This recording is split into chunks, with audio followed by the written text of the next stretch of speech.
Obviously today we got out the unemployment compensation fixes out of the House.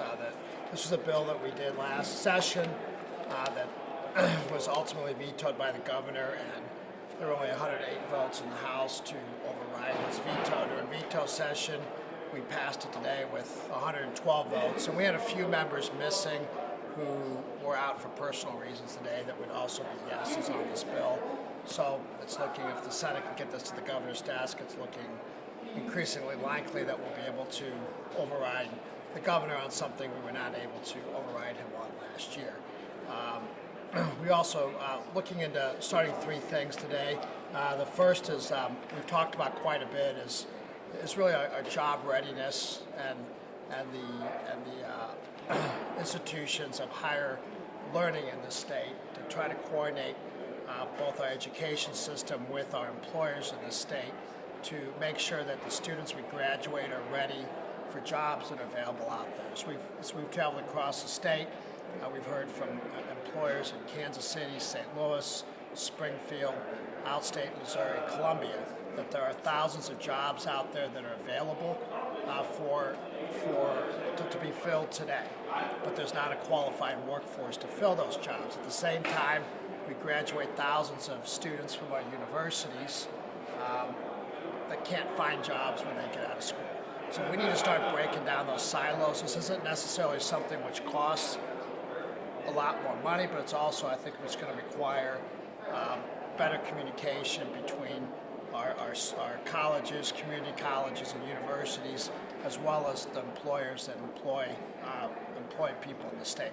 So I'm putting together a task force. It's going to be chaired by Representative Jeannie Lauer, and what this is going to consist of, it's going to consist of individuals in the state who run innovation centers.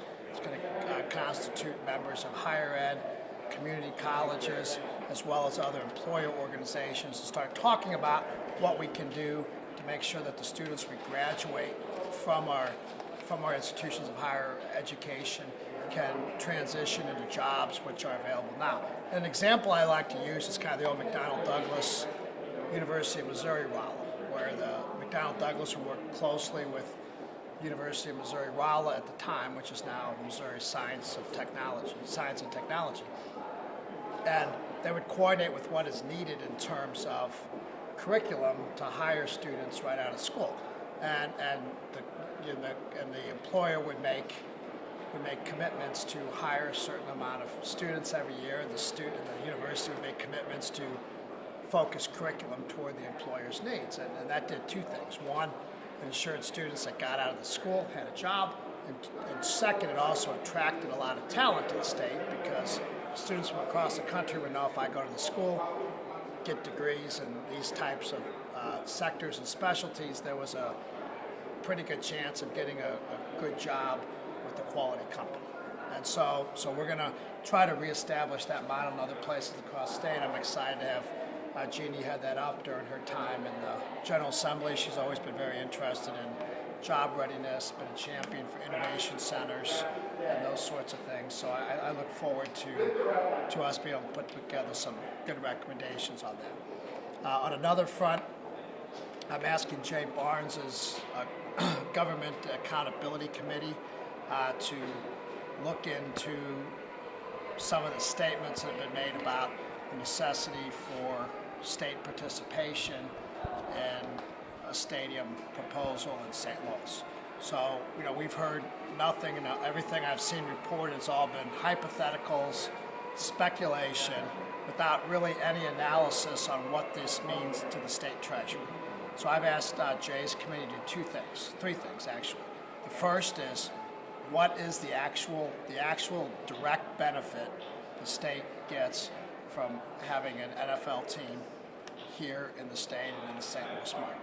Number two, what are the state's long-term obligations under the existing dome that sit out there? So if the Rams leave or stay, the state still has certain obligations to the dome, including long-term maintenance obligations. So I've asked them to look at that. And then also, if possible, when we get the cooperation from DED to do an analysis of the money the state has paid out and the benefit the state has received directly over the last 20 years to see whether or not that was a good deal for the taxpayers of the state. We're focusing on the state's obligations and the benefits to the state. We'll let the city and local governments perform their own analysis on it. So he's going to work on that, and I've asked him to get back to me in a couple of weeks on that.